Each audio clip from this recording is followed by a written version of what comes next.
Untuk yang trouble di Matic-nya itu ada dua Pak, ada P0700 sama P1890. Kayak nahan atau malah nggak mau jalan sama sekali.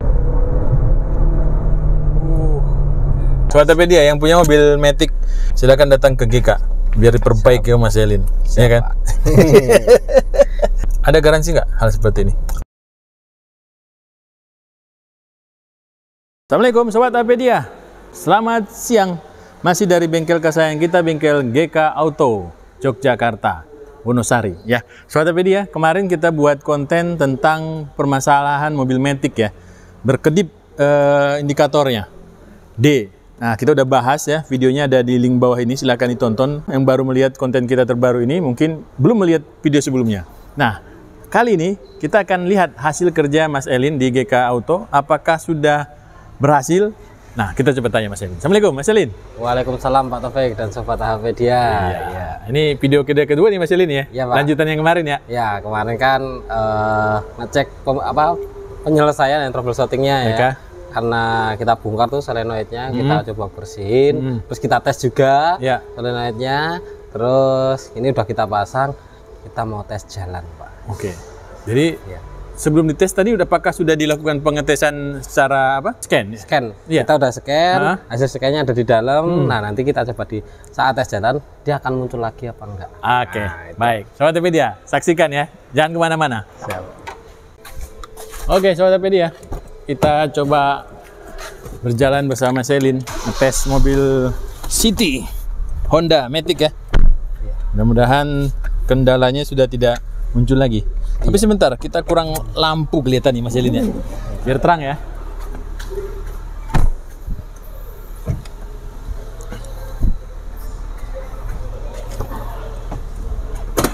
Oke. Sobat Topedia, kita sudah mencoba untuk melakukan tes ya. Ini mobilnya sudah dikeluarkan. Yang mau kita cek itu adalah muncul tidak indikator D-nya itu berkedip nggak saat mobil ini dijalankan ya? Jadi indikatornya berkedip itu beriringan nanti ada kendala di Matic-nya, seperti contoh kayak nahan atau malah nggak mau jalan sama sekali Pak. Oh, nahan itu maksudnya tidak ada pergantian gigi berarti ya? Kayak selip Pak, jadi kayak lost power jadi tenaganya. Kalau ini kan kita coba cover ya Pak ya. Kan mau Pak. Langsung nendang ya. Ini kalau lost power itu cuma kayak gerung doang Pak, cuma nggak jalan itu. Nggak jalan, kayak pelan jalannya gitu. Kenahan. Kita lihat kilometernya ya. Biar Sobat Topedia bisa lihat ya. Kalau Mas Elin itu sudah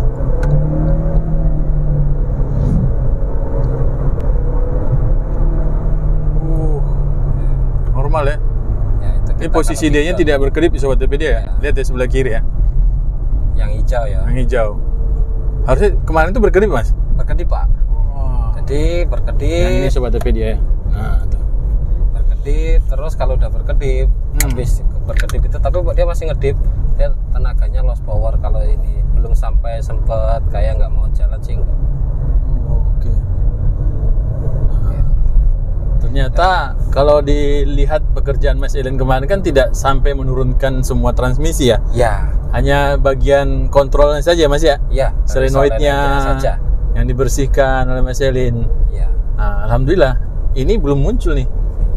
Nah, seperti ini Mas, pekerjaan seperti ini Mas akan lakukan kontrol atau pengecekan berapa lama, berapa kilometer sih? Ini minimal kita jalan itu 10 km Pak. 10 km? Ya, minimal jalan. Jadi kondisi mesin udah panas ya Pak ya. Oke. Kondisi mesin udah panas, kita bawa jalan. Ini pengetesannya juga ada dua Pak. Jadi saat dingin sama saat panas. Saat dingin itu buat ngecek apa silsilnya masih bagus apa enggak. Kalau misal saat dingin mesin dibawa jalan dia nggak mau, berarti silsilnya juga udah kena. Oke. Jadi kalau bahasanya Matic delay. Delay ya. Nah. Jadi itu bisa pengaruh juga Mas ya? Pengaruh juga Pak. Tuh, jadi ya, pada dasarnya itu prinsip Matic itu sama Pak semua. Cuman mekanismenya saja yang berbeda antara merek satu dengan merek yang lain. Oke. Baik, jadi kalau pengetesan dinginnya tadi pada saat mobil kondisi memang tidak terlalu ini ya, apa? Baru dipanaskan ya, baru dihidupkan lah ya. Iya. Coba jalan gitu ya. Iya. Oke. Terus kalau kemarin kan di sini merah semua Pak, nanti kita berhenti di jalan buat ngecek sebelumnya ya. Kalau ini kan sekarang udah normal semua nih. Oh, ada semua. Nah, data yang lama masih kelihatan ya? ada historinya. Ada historinya Sobat Topedia. Kita lihat nanti ya. Ya. Oke. Nanti kita di depan kita berhenti buat cek historinya Pak. Apa sih sebenarnya sebelumnya masalahnya gitu ya? Iya. Biar kita liatin Sobat Topedia. Jadi memang pentingnya kita menggunakan alat bantu ya. Iya Pak. Untuk pengecekan kendaraan itu historinya kedapatan, terus perbaikannya juga bisa langsung dicek. Iya benar Pak. Tuh. Sobat Topedia bisa dilihat kan? Masih normal tuh. Tidak ada kedip-kedipan. Kita berhenti nih. Nah, kita Ini salah satu kawasan ikon Gunung Kidul. Taman Budaya Gunung Kidul. Sobat Topedia. Keren ya, Taman Budaya Gunung Kidul. Kita coba berhenti di sini buat cek ini. Baik. Kita ini di sini kita cek historinya. Topedia masih ada histori di sini. Kali ini kan yang sekarang Pak Honda. Terus ini yang kedua, coba kita cek. Bukan yang ini Pak. Oh, bukan yang ini. Nah ini Pak. Ya. Ada DTC 2 untuk di Matic-nya, P0700 sama P1890 yang bagian atas sendiri ya Pak ini. Nih bagian atas sendiri nih. Kalau yang ini nomor ini ABS. ABS itu baterai voltage failure, kemungkinan pernah ngedrop. Oh, kecatat ya? Ya, kecatat nih. Terminal voltage ini juga low high ignition, ini current di EPS-nya ini kemungkinan ya efek karena baterainya pernah ngedrop. Nah, jadi ini kita abaikan yang ABS, selama kita reset dia nggak muncul sih masih aman. Terus untuk yang trouble di Matic-nya itu ada dua Pak, ada P0700 sama P1890. Nah di sini ada AT system malfunction atau shift control system malfunction. Nah ini lebih menjurus ke controller yang di solenoidnya tadi. Yang kemarin kita kerjakan ya? Iya benar sekali Pak. Nah hasil dari ini kan yang sebelum kita kerjain ya Pak ya. Betul. Nah hasilnya yang untuk DTC yang terbaru ini terbaru kosong semua. Yang tadi udah di video normal semua. Jadi di sini kalau misal ada trouble di sini ada datanya DTC-nya apa aja. Kalau semisal normal dia hilang nggak ada apa-apa. Tuh, Sobat Topedia yang punya mobil Matic Honda, silakan datang ke GK biar diperbaiki ya Mas Elin. Ya kan? Ternyata nggak harus kita turunkan transmisi dengan biaya besar. Yang penting kita harus cek dulu Pak. Cek dulu ya? Ya cek dulu. Jadi nggak asal langsung tembak. Wah ini harus bongkar transmisi Pak. Kadang banyak Pak yang bertanya ya. Mas sama nih semisal keluarnya hampir mirip kayak gini, ini untuk biaya perbaikannya berapa ya? Kita kalau menentukan biaya perbaikan kita harus ngecek dulu Pak. Jadi kerusakannya apa enggak, semua mobil satu dengan yang lain itu gejalanya mungkin sama, cuman untuk penyelesaiannya kan kadang berbeda. Oke. Nissan sama Honda aja berbeda ya? Iya Pak. Honda sama Honda aja kadang berbeda Pak. Nah tuh, Sobat Topedia. Jadi semuanya itu harus dicek dulu. Makanya untuk sobat AHPD yang jauh dari kita, mungkin ada di luar Jawa atau luar Jogja, mungkin sebelum ini bisa mungkin ada bengkel kepercayaan, dicekin dulu ke sana. Nanti dari pihak bengkelnya kan akan memberitahu atau mengestimasi untuk kerusakan di mobilnya gitu. Baik. Nah, kalau sudah seperti ini Mas Elin nih, ini sudah bisa kita kembalikan ke customer? Sudah Pak. Sudah bisa? Sudah. Wow. Nanti tapi kita tes dulu. Ya paling minimal 10 kilo. Nanti habis itu kalau sudah dipastikan normal, kita serahkan ke customer. Keren. Tuh. Nah, ada garansi nggak hal seperti ini? Ada Pak. Ada. Jadi kalau kita kan kemarin kita kan yang kita bersihin itu di solenoidnya ya Pak ya. Betul. Kalau semisal nanti kayak gitu lagi, nah kemungkinan harus ganti solenoid. Jadi solenoidnya kan udah lemah. Kalau kita kan prosedurnya kita coba bersihkan dulu. Kita bersihkan dulu. Semisal dia masih mau aktif, berarti masih mau normal. Tapi semisal nanti timbul kayak gitu lagi, soalnya ini kan oli metiknya kita ganti sekalian Pak. Oh, ganti oli metik ini sekalian ya? Oke. Sekalian Pak. Udah hitam kemarin ya? Udah hitam soalnya, makanya sekalian. Kalau semisal trouble-nya muncul lagi dengan keluhan yang sama, nah kemungkinan harus diganti solenoidnya. Alternatifnya ya dua, itu mau yang ori baru. Kalau ori baru biasanya pesan dulu. Kebanyakan di dealer Honda jarang yang nyetok. Harus PO dulu, atau alternatif biasanya kita pakai itu pakai yang copotan original. Kalau yang KW kita nggak merekomendasiin. Soalnya ada KW juga ya? Sensor. Ada. Baik, siap. Mari kita tes lagi Sobat Topedia. Tes lagi ya. Ini masih butuh 10 km kata Mas Elin. Iya. Kita tes lagi apakah masih ada indikator dia berkedip. Iya. Kalau tadi sepanjang perjalanan tidak ada delay ya? Delay tidak ada, loss power nggak ada. Nggak ada apa-apa. Di sistemnya juga nih yang ini baru kita scan Pak. Yang baru nih ya, yang update baru ya. Ini baru kita update. Oke. Nah tidak ada kendala, normal semua ya. Ini EV-nya normal. Terus ini AT-nya juga normal posisinya. Berarti nggak ada gejala. Nanti semisal trouble lagi, dia akan muncul Pak. Akan ngerekod yang bermasalah yang mana. Kita sambil jalan. Siap, Sobat Topedia. Kita tinggalkan dulu Taman Budaya Gunung Kidul. Keren. Ini pasti ada acara Pak. Kalau acara budaya, ada wayang, ada pentas seni, macam-macam.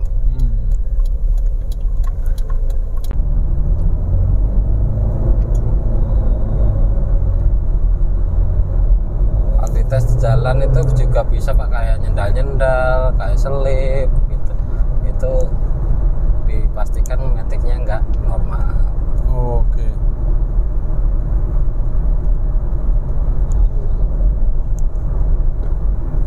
Ada jentaknya dikit ya Pak ya. Iya. Terus apa itu? Ganti gigi tuh? Iya, ganti gigi. Nah, itu sebenarnya ada salah satu trouble juga. Tapi tidak masuk dari ini ya, dari masalah kemarin ya. Kemungkinan yang kemarin kan ada satu solenoid yang lemah juga Pak. Oh iya, yang besar itu ya? Besar itu Pak. Kemungkinan dari situ juga bisa. Oke. Tapi baru sekali sih. Soalnya ini kan oli metiknya baru. Nah, kemudian di sirkulasinya juga belum maksimal toh Pak. Masih ada campuran udara juga. Jadi makanya ngetesnya harus lama. Itu salah satu pentingnya test drive Pak. Jadi kita bisa tahu hasil dari setelah perbaikan dan sebelum perbaikan. Jadi mobil itu kalau ada trouble, yang pertama itu kita test drive dulu keluhannya seperti apa. Yang kedua khususnya untuk mobil injeksi, kalau bisa di scan dulu Pak. Scan test drive ya? Ya itu untuk. Jadi saat kita test drive seperti ini hasil hasil pekerjaan kita tahu ada perbedaan apa enggak gitu. Mudah-mudahan tidak berlanjut ke kerusakan yang lain ya. Iya. Kalau saat ini kan ini sudah normal ya. Di D tidak berkedip lagi. Iya. Terus nggak nahan lagi. Tidak nahan ya. Jadi nanti Mas ke depan nih kalau sudah seperti ini, apakah ini akan bisa muncul lagi atau memang ini sudah dianggap selesai, atau si pemilik harus mempersiapkan biaya penggantian solenoid menurut Mas sendiri? Kalau menurut saya, karena tadi kemarin kan habis kita ngecek itu ada solenoid yang geraknya agak lambat daripada solenoid yang lain. Ya saya sih info ke customernya untuk mempersiapkan dana Pak. Yang penting sekarang kan posisinya udah normal dulu. Jadi sewaktu-waktu nanti trouble lagi kan kita udah spare dana. Iya. Jadi ada persiapan lah ya. Iya. Mudah-mudahan ini bisa bertahan setahun ya kan. Iya. Nabung, beli yang beli yang second atau beli yang baru sekalian aja ya. Iya. Benar Pak. Okay. Kalau memang kita ingin menggunakan kendaraan ini jangka panjang ya, kenapa tidak ya? Iya Pak. Cari yang masih bagus. Ya, cari yang bagus Pak. Iya. Betul. Ya. Ini Mas Elin sudah berapa lama mengerjakan mobil ini Mas kira-kira? Kalau boleh tahu. Kalau ini 2 hari lah Pak. 2 hari coba Topedia. Selesai masalahnya, pasti Mas Elin juga nggak pusing lagi deh. Iya. Masih banyak trouble-trouble yang lain. Nah, trouble yang harus diselesaikan bukan di sini maksudnya ya. Mobil lain. Iya. Mobil lain. Ya, Mas Selin, ini kan mudah-mudahan sudah tidak menemukan masalah lagi di permasalahan yang kemarin ya. Ya. Nah, apa yang harus dilakukan oleh pemilik kendaraan, Mas, selain tadi mempersiapkan dana untuk penggantian suatu hari nanti ya, apakah itu setahun yang akan datang atau 2 tahun yang akan datang. Selain itu apa, Mas, yang proses servis berjalannya harus dilakukan? Proses berjalannya waktu paling kita harus sering ngecek oli aja, Pak. Oke. Nah, kan oli kan kalau ini kan oli udah baru. Ya. Yang pertama kan oli udah baru, kemungkinan untuk ganti lagi kan agak lama, Pak. Oh. Yang paling kemungkinan terjadi dalam waktu dekat itu kebocoran oli, Pak. Kebocoran oli di Matic itu sendiri? Nah, di Matic-nya itu kan kita kan kalau untuk pengecekan kan kita nggak merambah ke situ ya, Pak ya. Maksudnya kita nggak ada pergantian di seal Matic ya, Pak ya. Makanya kita kalau sekarang kan kondisinya kan belum bocor. Tapi kan kita nggak tahu nanti untuk yang akan datang kan seperti apa ya, Pak. Ibaratnya lebih baik mencegah daripada mengobati. Jadi sebelum oli Matic-nya habis karena kebocoran itu sering dipantau jangan sampai kehabisan ya. Setidaknya kalau mobil ini kan dia ada stick olinya, Pak. Jadi kita masih bisa mantau betul. Untuk volume oli Matic-nya seperti apa. Oke. Baik. Nanti itu catatan untuk pemilik kendaraan ya. Siap, Pak. Dan juga catatan untuk kita semua pemilik kendaraan agar melakukan pengecekan oli Matic ya. Terutama yang punya stick oli. Punya stick oli. Yang nggak punya stick oli? Iya. Ke bengkel. Ke bengkel, Pak. Ya bisa sendiri kalau bisa, Pak. Banyak tutorial di YouTube, Pak. Oke. Tapi ya kita sudah sampai kembali ke GK Auto Service ya. Ini dia bengkelnya besar, Sobat Topedia, silakan mampir ke sini, parkirannya luas. Jadi yang mau dibantu untuk penyelesaian masalahnya tidak ragu-ragu untuk menghubungi Mas Selin dan kawan-kawan. Baik, siap, terima kasih Mas Selin. Siap. Sudah berbagi waktu dengan kita semua. Sama-sama, Pak Taufik. Semoga ilmu ini bisa membantu untuk Sobat Topedia, memberi pencerahan yang sebelumnya lupa sering menyepelekan oli, jadi lebih aware lagi untuk oli kendaraannya. Terima kasih Pak Taufik. Baik. Assalamualaikum warahmatullahi wabarakatuh. Waalaikumsalam warahmatullahi wabarakatuh.